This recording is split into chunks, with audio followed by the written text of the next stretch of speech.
Hello everyone, study point channel के अंदर आपका हार्दिक स्वागत है। आज हम जानेंगे एनाटॉमी, बहुत ही इंपॉर्टेंट टॉपिक के बारे में। सेल मानव शरीर की सबसे छोटी संरचनात्मक एवं क्रियात्मक जो इकाई होती है उसे हम सेल के नाम से जानते हैं। जो साइटो मैंने स्पेशली लिखा हुआ है वो साइटो यह प्रदर्शित करता है कि चिकित्सा विज्ञान की वह शाखा जिसके अंदर सेल का अध्ययन किया जाता है उसे हम साइटोलॉजी के नाम से जानते हैं। जैसे कि मैंने इसको नीचे भी लिखा हुआ है सेल स्टडी के अंदर कि साइटोलॉजी स्पेशली मेंशन किया गया है क्योंकि कई स्टूडेंट्स को ये नहीं पता होता कि चिकित्सा विज्ञान की वह शाखा जिसके अंदर सेल का अध्ययन किया जाता है वो है साइटोलॉजी। अब हम जानते हैं सेल के बारे में। ठीक है, इतना पढ़ लेते हैं कि सबसे पहले सेल होगा, सेल में इंट्रोडक्शन लिखा होता है और सेल में इंट्रोडक्शन होने के बाद में इस तरीके से पढ़ा जाता है कि एक तरीके से रटा जाता है कि सेल जो होती है हमारे शरीर की सबसे छोटी संरचनात्मक क्रियात्मक इकाई होती है जिसकी खोज रॉबर्ट हुक ने 1665 के अंदर की गई थी। लेकिन कई स्टूडेंटों को ये नहीं पता होता कि रॉबर्ट जो हुक था उसने 1665 में सेल की खोज की जरूर थी, लेकिन मृत कोशिका की जो डेड सेल्स थी उसकी खोज की थी रॉबर्ट हुक ने। ठीक है, सबसे पहले 1665 के अंदर। ठीक है, एंटोनी वॉन लीeuwenhoek जो साइंटिस्ट थे उन्होंने जीवित कोशिका की खोज की थी। रॉबर्ट हुक ने की थी मृत कोशिका की और लीeuwenhoek जो थे उन्होंने की थी जीवित कोशिका की। ये अंतर है। और जो सेल थ्योरी जो आई थी, सेल थ्योरी दी थी 1839 के अंदर स्वीडन एंड सोग ने। इन्होंने ये बोला था कि जितनी भी लिविंग चीजें हैं, मतलब जो मानव शरीर जो चल रहा है जितनी भी है उनके अंदर सेल का बहुत बड़ा योगदान होता है। तो सेल थ्योरी जो दी गई थी वो 1839 के अंदर दी गई थी। तीनों अंतर है। ठीक है, रॉबर्ट हुक ने डेड सेल की, इन्होंने जीवित कोशिका की और सेल थ्योरी 1839 के अंदर आई थी। ठीक है, मानव शरीर के अंदर जो जायगोट नाम की सेल होती है उससे मानव शरीर का निर्माण होता है सर्वप्रथम। ठीक है, ये एक ऐसी सेल्स होती है जो कि मानव शरीर के अंदर सबसे पहले निर्मित होती है, उससे मानव शरीर का निर्माण होता है। सेल स्टडी के बारे में मैंने बताया दी। ठीक है, चिकित्सा विज्ञान की बहुत शाखा जिसके अंदर सेल का अध्ययन किया जाता है साइटोलॉजी कहलाता है। अब सबसे इंपॉर्टेंट, कई स्टूडेंटों को नहीं पता होता कि हमारे मानव शरीर की सबसे छोटी जो सेल्स होती है वो कौन सी होती है। वो होती है स्पर्म। मेल्स के अंदर जो होता है स्पर्म होती है, इसका एक जो लंबाई होती है वो 4 माइक्रोमीटर होती है। ठीक है, और सबसे जो बड़ी कोशिका होती है, सबसे छोटी तो हो गई स्पर्म मेल के अंदर, सबसे जो बड़ी कोशिका होती है वो फीमेल के अंदर होती है, जो ओवरी में होती है, ओवम। यह मानव शरीर की सबसे बड़ी कोशिका होती है। ठीक है, जिसकी जो होता है वो लगभग 1 मिलीमीटर होता है इन डायमीटर में। ठीक है, और सबसे लंबी, देखो अंतर होता है, सबसे छोटी सबसे बड़ी। ठीक है, लंबाई की चौड़ाई में अंतर होता है। सबसे जो लंबी कोशिका होती है वो होती है न्यूरॉन। न्यूरॉन कहाँ होती है सबको पता होती है, हमारे ब्रेन के अंदर जो होता है वो न्यूरॉन सेल्स पाई जाती हैं। ठीक है, अब इनकी एक स्पेशलिटी होती है न्यूरॉन की, क्या कि हमारी न्यूरॉन जो सेल्स होती हैं वो मल्टीप्लिकेशन नहीं कर सकती, अर्थात सेल डिवीजन इसके अंदर नहीं होता है। सेल डिवीजन नहीं होता है इनके अंदर। ठीक है, इसी वजह से अगर एक बार हमारे ब्रेन के अंदर जो न्यूरॉन उपस्थित है, न्यूरॉन सेल्स उपस्थित है, अगर किसी भी कारणवश अगर एक बार ये डैमेज हो गई, अगर इनको लग गया तो ये मल्टीप्लिकेशन नहीं होगी। तो इसी वजह से बोलते हैं कि सिर में चोट नहीं देनी चाहिए। अगर सिर में किसी व्यक्ति को चोट लग जाती है तो आपने कई बार देखा हो मेमोरी लॉस हो जाती है, कई पेशेंट जो होते हैं वो कोमा में चले जाते हैं। कॉज ऑफ कि न्यूरॉन जो सेल है हमारे उनके अंदर सेल डिवीजन नहीं होता है। ठीक है, आगे समझ में आती ना। कोई सी भी सेल ऐसी कौन सी सेल है जिसके अंदर सेल डिवीजन नहीं होता, वो हमारे न्यूरॉन है। जो कि अंदर सेल डिवीजन ना होने के कारण ये बोलते, जैसे कि अपन बाइक वगैरह चलाते हैं तो पुलिस वाले बोलते हैं ना हेलमेट लगाया करो। क्यों लगाया करो? हेलमेट के लिए इतना फोकस क्यों किया जाता है? क्योंकि अगर एक्सीडेंट हो गया, अगर ब्रेन में चोट लग गई, ठीक है, तो वो पेशेंट डायरेक्ट जाएगा ही। उसके अंदर ये नहीं है कि दोबारा बन गई दोबारा मेमोरी आया, मूवियों की तरह से नहीं है कि एक बार चोट लग गई दोबारा उसी जगह पर चोट लगे तो याददाश्त वापस आ जाती है, ऐसा कुछ नहीं होता। न्यूरॉन अगर एक बार डैमेज हो गए तो गए। ठीक है, सबसे मल्टीप्लिकेशन नहीं होता। अब एक चीज और, सबसे तेज मल्टीप्लिकेशन किसमें होता है? जैसे आपने लिवर पढ़ा होगा, आपने देखा होगा हमारी बॉडी के अंदर लिवर ऐसा ऑर्गन है जो कि अगर किसी पेशेंट को दिक्कत है, ठीक है, अगर कैंसर वगैरह हो जाए, अगर आगे वाले पार्ट में किसी भी जगह, तो लिवर को हम अगर काट देंगे, ठीक है, ऐसे यहाँ से कट कर दिया एग्जाम्पल के तौर पर, ये हट गया, तो लिवर के अंदर जो कोशिकाएं पाई जाती हैं, जो सेल पाई जाती हैं, उनमें सबसे फास्ट, ठीक है, सबसे तेजी से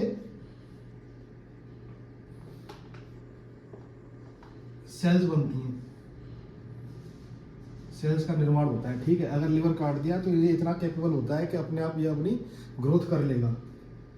इनमें नहीं पाया जाता सेल डिवीजन, और इनमें सबसे फास्ट सेल डिवीजन पाया जाता है लिवर के अंदर, ठीक है। इसीलिए बोलते हैं, कई डॉक्टर वगैरह बोलते हैं, अगर लिवर का अगर ऑपरेशन वगैरह हो, अगर लिवर का हिस्सा थोड़ा सा काट दिया जाए 100% में से 20% 25%, तो ये अपने आप ग्रो कर लेता है, क्योंकि सबसे ज़्यादा और सबसे तेजी से इनमें क्या होता है कि मल्टीप्लिकेशन की क्षमता होती है, ठीक है। ये है सेल का इंट्रोडक्शन, ठीक है। अब आता है structure of cells. Structure of cells अपन देखें, ठीक है, तो उसमें क्या पढ़ा जाएगा? इंट्रोडक्शन हो गया सेल का, सेल क्या है, ठीक है, ये अपन ने पढ़ लिया, ये तो ह्यूमन बॉडी का है, ठीक है। अब इसमें क्या है, स्ट्रक्चर ऑफ सेल देखा जाए,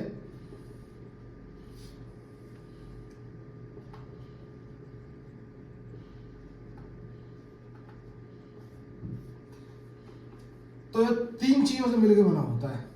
स्ट्रक्चर ऑफ सेल में 3 चीजें आती हैं। अब इसमें एक चीज और, जैसे बोलते हैं ना कि कोश का सेल है, ठीक है, सेल से टिश्यू बनेंगे,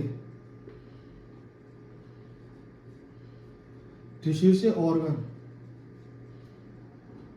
फिर बॉडी, इस तरीके से ये चलता है। अब सेल से टिश्यू कैसे बनते हैं, वो आता है स्ट्रक्चर ऑफ सेल्स का, अपन देखते हैं, समान आकार की, समान कार्य करने वाली, ठीक है, और समान चौड़ाई वगैरह जिनकी होती हैं, वो सेल्स मिलकर के टिश्यू का निर्माण करती हैं। ये नहीं कि हर तरह की सेल आ गई और वो मिल गई और टिश्यू का बन जाएंगे, ऐसा नहीं है। समान आकार की, समान कार्य करने वाली, समान जिसका फंक्शनिंग हो, वो मिलकर टिश्यू का निर्माण करती हैं। टिश्यू से ऑर्गन बनते हैं, ऑर्गन से बॉडी बनती है, ठीक है। इस तरीके से स्ट्रक्चर सेल में ये आता है। दूसरा अपन पॉइंट ये लिख सकते हैं कि जो सेल्स होती है, जैसे कि मैंने टिश्यू के लिए तो बता दिया, लेकिन इसके अलावा जो सेल्स होती है उसका कोई निश्चित आकार नहीं होता। सेल्स किसी प्रकार की आ सकती है, वह गोल भी हो सकती है, ठीक है, वो ऐसी भी हो सकती है, वो चौकोर भी हो सकती है, इसका किसी प्रकार का आकार नहीं होता, ठीक है, स्ट्रक्चर सेल में। अब यह 3 चीजों से मिलकर बनी होती है। स्ट्रक्चर ऑफ सेल में 3 चीजें आती हैं। सबसे पहले नंबर पर आता है क्या, सेल मेम्ब्रेन।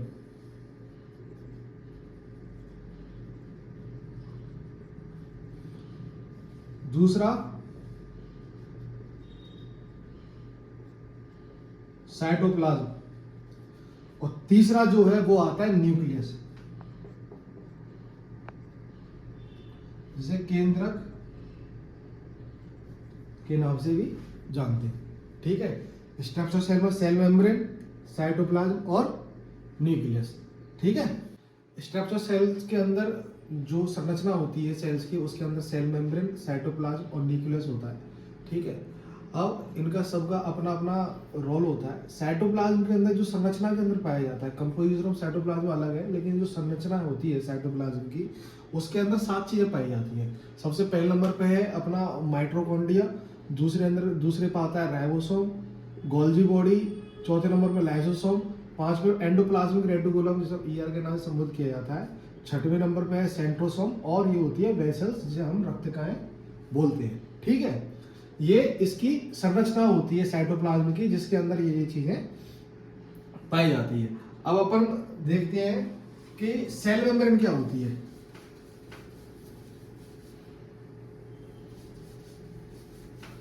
ठीक है, सेल मेम्ब्रेन जो होती है, जैसे कि मैंने बोला था, सेल का कोई आकार नहीं होता। मान के चलो ये एक सेल है। सेल मेम्ब्रेन जो होती है, सेल मेम्ब्रेन जो सेल की सबसे ऊपर वाली जो लेयर होती है, उसको हम सेल मेम्ब्रेन के नाम से जानते हैं, ठीक है। इसको हम प्लाज्मा, दूसरा नाम होता है, इसको हम प्लाज्मा मेम्ब्रेन के नाम से भी जानते हैं।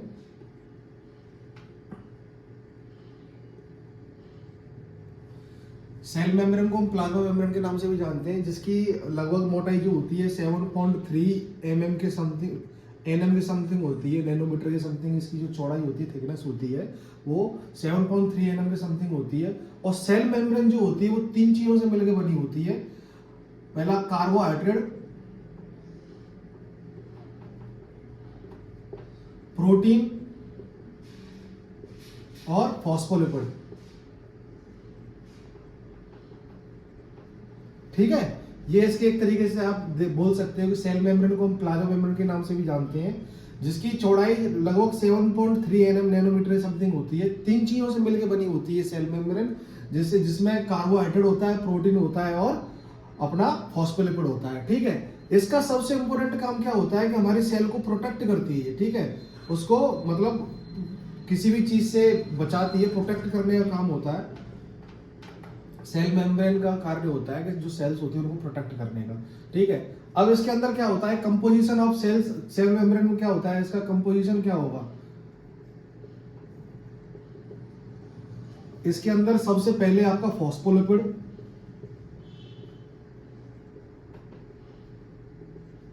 ठीक है, अपना फॉस्फोलिपिड के बाद में अपना कार्बोहाइड्रेट, सॉरी फॉस्फोलिपिड आएगा, फॉस्फोलिपिड के बाद में अपना कोलेस्ट्रॉल, कार्बोहाइड्रेट,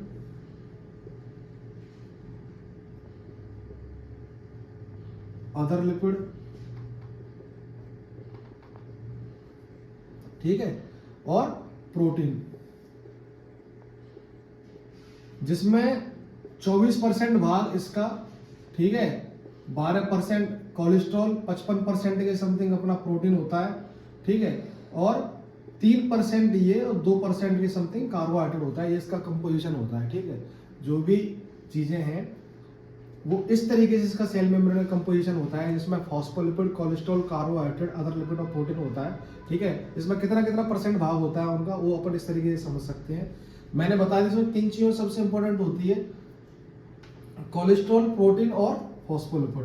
ठीक है, अब इसमें सबसे पहले जो आती है, जैसे कि अपन बोलते हैं इसका बसा लेयर, लिपिड लेयर होती है सबसे पहले नंबर पे।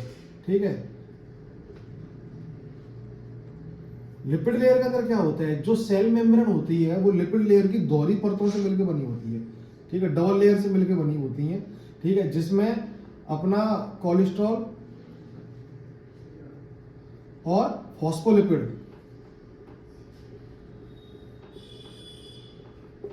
ये आते हैं। ठीक है, फॉस्फोलिपिड के एक तो सिर वाला भाग होता है। ठीक है, इस तरीके से आप समझ लो, एक तो सिर वाला भाग है, ये इसका पूंछ वाला भाग है। सिर वाला भाग जो होता है फॉस्फोलिपिड का जो अणु होता है, उसमें सिर वाला भाग होता है वो हाइड्रोफिलिक, और पूंछ वाला भाग जो होता है वो हाइड्रोफोलिक के नाम फोलिक होता है। ठीक है,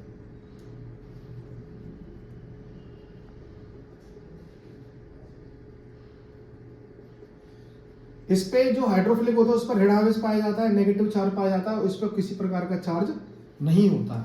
ठीक है, ये होता है अपना लिपिड लेयर। दूसरे नंबर पर जो प्रोटीन आता है सेल मेम्ब्रेन के कंपोजिशन में, प्रोटीन का बहुत बड़ा इंपॉर्टेंट होता है, रोल होता है, जिसको हम ग्लाइकोप्रोटीन के नाम से जानते हैं। ठीक है, प्रोटीन के अंदर क्या होगा, जो प्रोटीन होगा उसमें होगा ग्लाइकोप्रोटीन, ये भी एक प्रकार का प्रोटीन होता है। और तीसरे नंबर जैसे मैंने बताया था कार्बोहाइड्रेट। ये सेल मेम्ब्रेन, जैसे सेल मेम्ब्रेन सेल है, इसके ऊपर जो मेम्ब्रेन होती है उसके ऊपर ऊपर ऊपर ऊपर ये पाया जाता है, कार्बोहाइड्रेट पाया जाता है। ठीक है, इस तरीके से यह उपस्थित होता है। ये है cell membrane. Cell membrane mostly मैंने बताया था किन चीजों से मिलकर आता है, 3 चीजों से, जिसमें आपका कोलेस्ट्रॉल, फॉस्फोलिपिड और प्रोटीन आता है। अब दूसरा है, अब इसको समझते हैं न्यूक्लियस को। न्यूक्लियस जो है, न्यूक्लियस की खोज सबसे पहले रॉबर्ट ब्राउन ने की थी।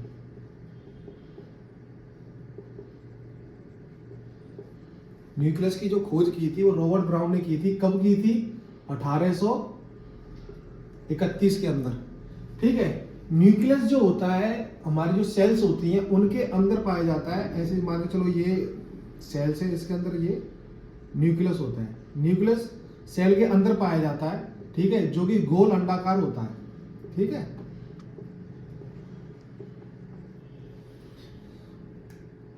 इसको न्यूक्लियस को जो सेल का हेड बोला जाता है।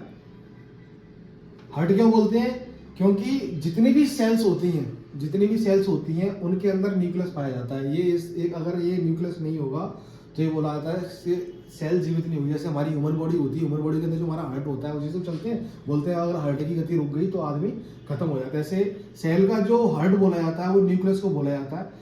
अब जितनी भी सेल्स होती हैं उनके अंदर न्यूक्लियस पाया जाता है, लेकिन एक अपवाद के तौर पे, जैसे मान के चलो ऐसी कौन सी सेल्स है जिसके अंदर न्यूक्लियस नहीं पाया जाता? अगर आपको पता है तो कमेंट करके बता देना। वैसे आरबीसी एक ऐसी सेल्स होती है, रेड ब्लड सेल्स, जिसके अंदर न्यूक्लियस नहीं पाया जाता, ये अपवाद है। ठीक है, बोलते हैं ना कि RBC didn't have nucleus but they have a sensitive pigment that we call haemoglobin. ठीक है, आरबीसी ऐसी सेल्स है जिसके अंदर न्यूक्लियस नहीं पाया जाता। अब ये तो हो गया, रॉबर्ट ब्राउन ने की थी, 1831 में की थी। गोल होता है, सेल के अंदर पाया जाता है, अंडाकार शेप होती है, न्यूक्लियस कहलाता है। सेल न्यूक्लियस जो होता है उसको सेल का हेड बोला जाता है। ठीक है, आरबीसी ऐसी सेल्स है बाद के तौर पर जिसके न्यूक्लियस नहीं पाया जाता। अब इसकी संरचना देखते हैं। जैसे ये न्यूक्लियस हो गया, ठीक है। अब इसको अपन, इसमें 4 चीजें आती हैं इसकी संरचना के अंदर, अपन इस तरीके समझते हैं। ये हो गई अपनी सेल, ठीक है, ये अपना न्यूक्लियस, इसको बोलते हैं सेल न्यूक्लियस मेम्ब्रेन।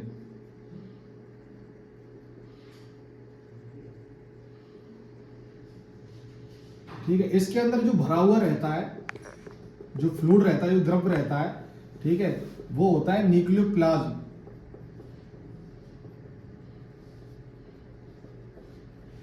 ठीक है, और ये केंद्रक का छोटा सा रूप होता है जिसको हम न्यूक्लियस के नाम से जानते हैं, न्यूक्लियस के नाम से जानते हैं। ठीक है, इस तरीके से समझते हैं। अब ये न्यूक्लियस मेम्ब्रेन का कार्य क्या होता है? जैसे कि हमारी जो न्यूक्लियस है उसकी सबसे ऊपर वाली लेयर होती है, प्रोटेक्ट करने का कार्य होता है, प्रोटेक्ट करती है, और उसके ऊपर ऊपर ऊपर पर छोटे छोटे छेद पाए जाते हैं जिससे कुछ चीजें बाहर जा सकती हैं और अंदर आ सकती हैं। ठीक है, न्यूक्लियोप्लाज्म में क्या होता है कि जो इसके अंदर, न्यूक्लियस के अंदर जो फ्लूइड भरा रहता है, ठीक है, जो कि साइटोप्लाज्म की तरह से ही होता है, एक तरीके से जो द्रव भरा हुआ रहता है, उसको हम न्यूक्लियोप्लाज्म के नाम से जानते हैं। और न्यूक्लियस के अंदर छोटा सा गोल शेप का होता है, ठीक है, गहरे रंग का होता है न्यूक्लियस, जिसको हम बोलते हैं सर 90% तो प्रोटीन होता है और 5% जो होता है वो होता है आरएनए। ठीक है, जिसको राइबोन्यूक्लिक एसिड के नाम से भी जानते हैं। अब इसके अलावा एक चीज और होती है चौथे नंबर पर, उसको बोलते हैं हम क्रोमोसोम।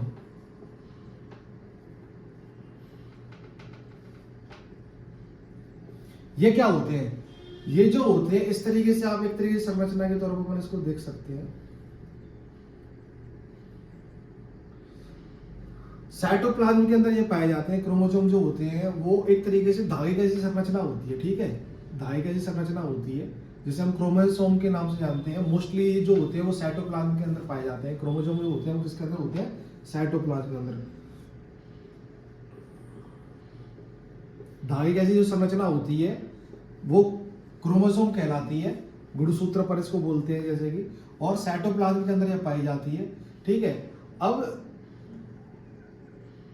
2 या 2 से अधिक कई सारे क्रोमेटिड जो होते हैं वो अगर आपस में मिल जाएं तो क्रोमोसोम का निर्माण करते हैं। ठीक है, आप इस तरीके से समझ लो, जैसे एक क्रोमेटिड्स है और ये जो भाग है वो, ये वाला भाग तो क्रोमेटिड्स है और ये भाग क्रोमोसोम।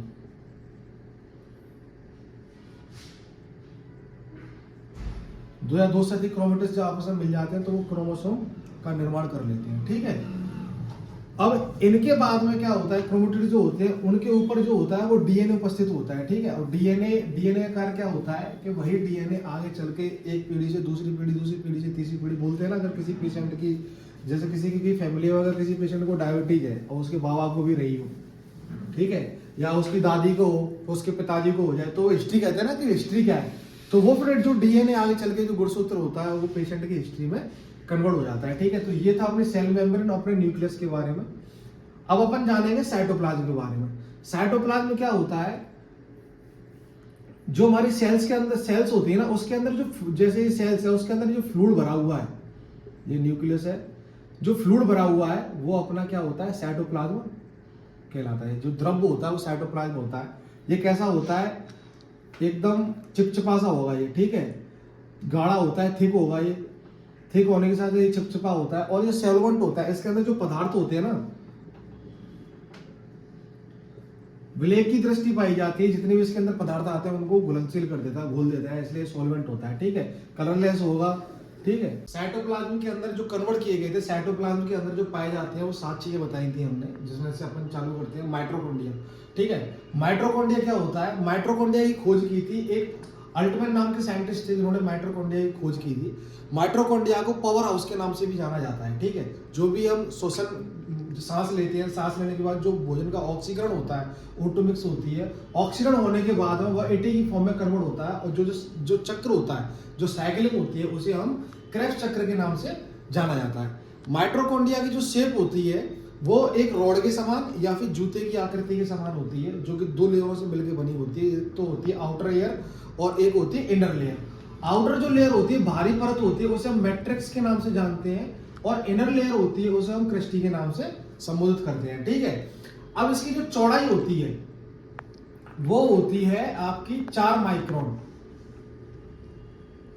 ठीक है, और जो व्यास होता है इसका वो होता है 0.5 माइटोकॉन्ड्रिया का। ठीक है, माइटोकॉन्ड्रिया पावर हाउस होती है सेल्स की, पावर जनरेट करती है। अब राइबोसोम, राइबोसोम की खोज जॉर्जी ई पेलाडी नाम के साइंटिस्ट ने की थी, और कब की थी? 1995 के अंदर। ठीक है, राइबोसोम को प्रोटीन फैक्ट्री के नाम से भी जाना जाता है। जब प्रोटीन का संश्लेषण करता है, जब 2 रूपों से पाया जाता है राइबोसोम हमारी बॉडी के अंदर। एक तो होगा आपका मतलब फ्री होगा, दूसरा होगा बॉन्डिंग रूप में, जैसे कि मैंने यहाँ लिखा है। जब 2 तरीके से पाया जाता है, एक तो फ्री पाया जाएगा, दूसरा गुच्छों के रूप में पाया जाता है। और RNA के बनी होती है राइबोसोम। एंडोप्लाज्मिक रेटिकुलम अपन देखते हैं, उसमें 2 तरीके से होते हैं, स्मूथ एंडोप्लाज्मिक रेटिकुलम और रफ एंडोप्लाज्मिक रेटिकुलम। जिनकी सतह पर एंडोप्लाज्मिक रेटिकुलम के जैसे मान के चलो ये सतह है, और इसके ऊपर जो राइबोसोम उपस्थित होते हैं उसे हम रफ एंडोप्लाज्मिक रेटिकुलम के नाम से जानते हैं। ठीक है, वो हम आगे पढ़ेंगे। दूसरा है गोल्जी बॉडी। गोल्जी बॉडी की खोज कैमिलो गोल्जी नाम के साइंटिस्ट थे, उन्होंने की थी। इसको अपन मतलब सेल्स का परिवहन कह सकते हैं। मतलब इस तरीके से आप समझ सकते हैं कि हमारी बॉडी के अंदर किसी चीज की संचार की जरूरत है, कोई भी चीज पहुंचानी है, चाहे वो प्रोटीन हो चाहे कुछ भी हो, तो वह गोल्जी बॉडी का कार्य होता है परिवहन करने का। ठीक है, गोल्जी बॉडी जो होता है एक जाल की संरचना के समान हमारी सेल्स के अंदर उपस्थित होते हैं। ठीक है, जो नेटवर्क होता है वो जाल की एक तरह की शेप होती है, गुच्छे की तरह से होती है, फैली हुई होती है, उसका नेटवर्क जो होता है गोल्जी बॉडी का। ठीक है, यह लिपोप्रोटीन का बने होते हैं, और शर्करा प्रोटीन और लाइसोसोम का यह निर्माण करता है। गोल्जी बॉडी जो होती है वो शर्करा प्रोटीन और लाइसोसोम का निर्माण करती है। ठीक है, अब आता है लाइसोसोम। लाइसोसोम जो होता है, लाइसोसोम की जो खोज की थी वो की थी डी डुवे नाम के एक साइंटिस्ट थे, उन्होंने लाइसोसोम की खोज की थी। और लाइसोसोम बहुत इंपॉर्टेंट चीज होती है हमारी सेल्स के अंदर। ये समझ लो कि इसको सुसाइड बैग के नाम से भी जाना जाता है। सुसाइड बैग क्या बोलते हैं कि मतलब जितनी भी सेल्स होती हैं, जैसे हर किसी का अपना अपना काम है। माइटोकॉन्ड्रिया है, माइटोकॉन्ड्रिया को पावर हाउस बोला जाता है, पावर सप्लाई करती है। राइबोसोम होता है, उसको प्रोटीन फैक्ट्री बोला जाता है। ठीक है, गोल्जी बॉडी ये तरीका से मतलब जितनी भी सेल्स को किसी चीज की नीड होती है उसको परिवहन करती है, उसको सप्लाई करती है। इसी प्रकार से जो भी सेल्स अगर सही तरह से कार्य नहीं कर रही है, कार्य करने में असमर्थ होती हैं, तो लाइसोसोम जो होता है वो उसको खत्म कर देता है, मार देता है। अगर किसी काम का नहीं है उसको मार देगा। इसीलिए लाइसोसोम को सुसाइड वेव के नाम से जाना जाता है। क्यों? इसमें अपघटन जैसे जल अपघटनी के रूप में पाया जाता है। इसको हाइड्रोलाइटिक एंजाइम इसमें उपस्थित होता है लाइसोसोम के अंदर, और कोई भी सेल्स माने चलो किसी प्रकार का काम करते हैं, जो हाइड्रोलाइटिक एंजाइम को उसके ऊपर छोड़ देता है, छिड़क देता है, जिससे कि वह खत्म हो जाता है। ठीक है, इसको सेल्स का एटम बम भी बोला जाता है। जैसे ब्लास्ट हो जाए, किसी जगह खत्म करना हो, बम वगैरह फेंक देते हैं ना, सेल्स का एटम बम के नाम से भी इसको जाना जाता है। क्योंकि हाइड्रोलाइटिक जो एंजाइम होता है उसको लेता है, उसको जो कार्य नहीं कर रहा उसको वो छिड़क देता है, तो वो खत्म हो जाता है। अब सबसे इंपॉर्टेंट चीज क्या होती है कि आरबीसी जो होती है हमारी, आरबीसी के अंदर लाइसोसोम नहीं पाया जाता है। ठीक है आरबीसी के अंदर लाइसोसोम नहीं पाया जाता, और आरबीसी के अंदर न्यूक्लियस में नहीं पाया जाता। तो आरबीसी जो जाती है वो कहाँ जाती है, कहाँ खत्म होती है, वो आपने पढ़ा होगा स्प्लीन के अंदर। स्प्लीन के अंदर जैसे किसी व्यक्ति को चोट लग जाती है, आपने देखा चोट लग गई, ब्लड खत्म हो गया, तो वहां पर क्या एक क्लॉट जैसा काला काला बन जाता है। ठीक है, तो आरबीसी की जो लाइफ साइकिल होती है वो कितनी होती है? 120 डेज होती है।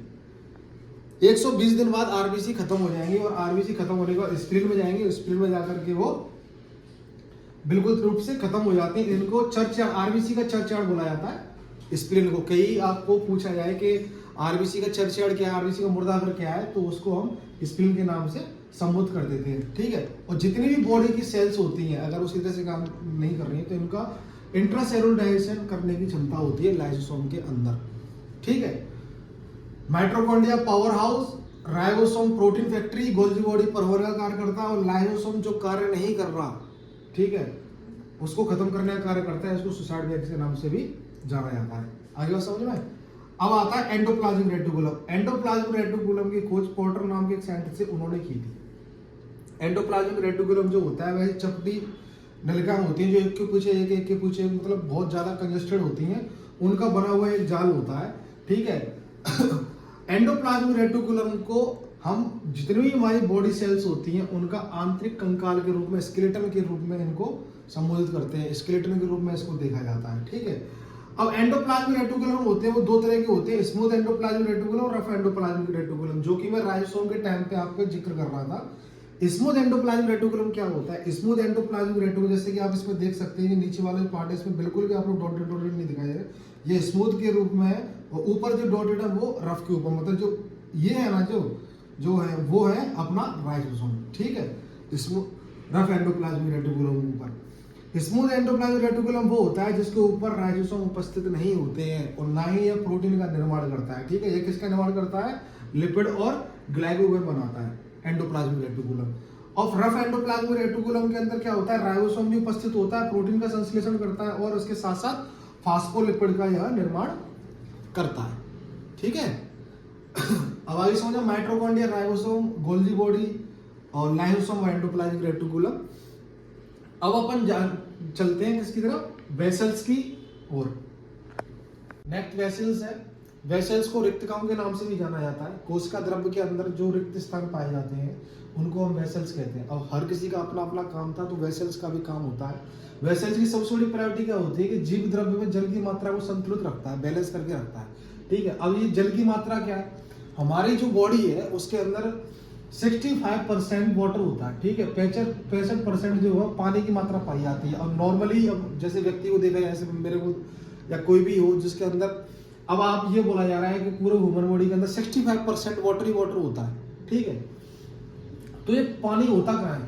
ये सेल्स के अंदर वेसल्स होती हैं जो वाटर को स्टोर करके रखती हैं, ठीक है। इसलिए इसका काम होता है कि जल की जो बैलेंस है उसको संतुलन बनाए रखना, ठीक है। और इसके अंदर एक स्पेशलिटी और होती है कि यह संकुचनशील होने का गुण रखता है, ठीक है। जितना बॉडी का वाटर है वो इनके अंदर स्टोर करके रखता है, स्टोरेज बना के रखती है, ठीक है। इसका स्टोरेज का होता है किसका? वाटर का। अब नेक्स्ट आता है सेंट्रोसोम। सेंट्रोसोम क्या है? सेंट्रोसोम की जो आकृति होती है वो छड़ के समान होती है, ठीक है। माइटोकॉन्ड्रिया के बोला था एक रॉड के समान होती है। अब सेंट्रोसोम की भी जो आकृति होती है वो छड़ के समान होती है। अब इसका सबसे इंपॉर्टेंट काम क्या होता है? जैसे इसका वाटर स्टोरेज का हो गया, हर किसी का अलग अलग, ऐसे ही सेंट्रोसोम का जो कार्य होता है वो होता है सेल डिवीजन का, कोशिका विभाजन का, ठीक है। जब कोई एक कोशिका से दूसरी कोशिका का निर्माण करने के लिए सबसे ज्यादा आवश्यकता किसकी होती है? सेंट्रोसोम की, ठीक है, सेल डिवीजन में। अब जैसे कि ये चीज हमने पहले ही पढ़ी थी स्टार्टिंग में कि हमारी ब्रेन के अंदर जो न्यूरॉन होते हैं, ठीक है, ब्रेन में जो न्यूरॉन होते हैं उनके अंदर ये सेंट्रोसोम नहीं पाया जाता, इसी वजह से सेल डिवीजन नहीं होता, ठीक है। क्यों नहीं होता? क्योंकि हमारे ब्रेन की जो न्यूरॉन्स होते हैं, जो न्यूरॉन पाए जाते हैं ब्रेन में, उनके अंदर सेंट्रोसोम ना होने के कारण सेल डिवीजन नहीं होता, ठीक है। इसके अलावा जितनी भी सेल्स होती हैं उनमें सेंट्रोसोम होता है तो वो सेल डिवीजन करने के लिए कैपेबल होती हैं, ठीक है। लेकिन न्यूरॉन के अंदर सेंट्रोसोम ना होने के कारण हमारे क्या होता है कि ये सेल डिवीजन न्यूरॉन नहीं कर पाते। इसी वजह से बोलते हैं कि मतलब अगर न्यूरॉन एक बार डैमेज हो गया, न्यूरॉन सोन अगर एक बार डैमेज हो गई तो दिक्कत होती ही होती है, ये दोबारा मल्टीप्लिकेशन नहीं होती, बढ़ती नहीं है, कॉज ऑफ सेंट्रोसोम नहीं है। सेंट्रोसोम की जो खोज की थी वो की थी बोबरी नाम के एक साइंटिस्ट ने, ठीक है। इसको तारक काय के नाम से भी जानते हैं, ठीक है। तुर्क तंतुओं का यह निर्माण करता है सेंट्रोसोम। अब जैसे कि कैंसर होता है, ठीक है, कैंसर कैसे बनता है कि ज्यादा मात्रा में अगर सेल्स का निर्माण होने लग जाए, ठीक है, सेल डिवीजन ज्यादा मात्रा में होने लग जाए तो आगे चल के क्या होता है कि वो सेल्स इकट्ठा होकर के कैंसर का रूप ले लेती है, ठीक है। लेकिन अभी एक क्वेश्चन और होगा सर, जैसे कि अभी बताया कि न्यूरॉन के अंदर सेंट्रोसोम नहीं होता, फिर भी ब्रेन कैंसर कैसे हो जाता है लोगों को? क्योंकि कैंसर शब्द जब यूज हो रहा है हमारा, जब मतलब सेल डिवीजन ज्यादा मात्रा में हो रहा है, ठीक है। लेकिन न्यूरॉन के अंदर अगर ये सेंट्रोसोम नहीं पाया जा रहा, तो फिर उसके अंदर क्या हो रहा है, कैसे उसको कैंसर हो रहा है? तो 90% जो होता है ब्रेन के अंदर, 90%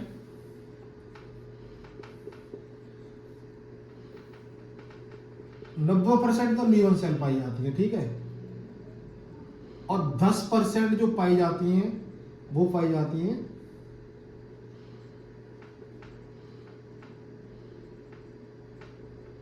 जिवेल सेल्स पाई जाती हैं, ठीक है, 10%। इनका क्या है, जो 10% होती है, इनको सेंट्रोसोम होने के कारण ये ज्यादा मात्रा में अपना सेल्स का निर्माण करने लग जाता है और आदमियों को चल के ब्रेन कैंसर हो जाता है, ठीक है। तो ये थी हमारी वीडियो। नेक्स्ट इसी सेल का जो चैप्टर है वो बहुत ज्यादा बड़ा है, ठीक है। अब ये हो गया, इसमें हमने क्या पढ़ा है कि सबसे पहले इंट्रोडक्शन बता दिया सेल का इंट्रोडक्शन बता रहे, कंपोजिशन ऑफ सेल्स बता दिया, अपना साइटोप्लाज्म, न्यूक्लियस और जो भी है, ठीक है। उसके बाद में क्या है कि अपने जितने भी साइटोप्लाज्म के अंदर आती थी, जैसे कि माइटोकॉन्ड्रिया वगैरह 7 चीजें आ रही थी, वो सारी चीजें पढ़ा दी। अब नेक्स्ट जो हमारी जो नेक्स्ट वीडियो होगी, ठीक है, नेक्स्ट वीडियो के अंदर हम ये बताएंगे सेल के अंदर सेल डिवीजन किस तरीके से होता है। सेल डिवीजन का बता दिया किस कारण होता है, ठीक है, क्या क्या चाहिए होता है। नेक्स्ट वीडियो के अंदर अपन ये बताएंगे कि सेल डिवीजन कैसे होता है और सेल डिवीजन की क्या क्या अवस्थाएं होती हैं, कौन सी अवस्थाएं सेल डिवीजन होता है, ठीक है। वो हम नेक्स्ट वीडियो के अंदर जानेंगे। अगर आपको वीडियो अच्छी लगी तो चैनल को लाइक करें, शेयर करें, सब्सक्राइब करें। आपका दिन शुभ हो, धन्यवाद।